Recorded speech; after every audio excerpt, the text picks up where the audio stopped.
اور سابق ترجمان وزارت خزانہ مزمل اسلم کہتے ہیں ملک کی معیشت کا دھڑن تختہ ہو چکا، نون لیگ غلط معاشی اعداد و شمار دکھا کر عوام کو گمراہ کرنا چاہتی ہے۔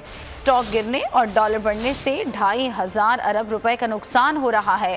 معاشی مسائل کے ساتھ ساتھ امن و امان کا مسئلہ بھی سامنے آ گیا۔ IMF ان کو لفٹ نہیں کرا رہا۔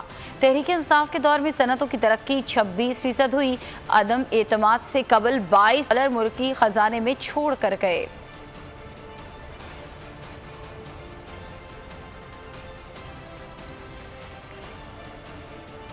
سابق ترجمان وزارت خزانہ مزمل اسلم کہتے ہیں ملکی معیشت کا دھڑن تختہ ہو چکا، نون لیگ غلط معاشی اعداد و شمار دکھا کر عوام کو گمراہ کرنا چاہتی ہے۔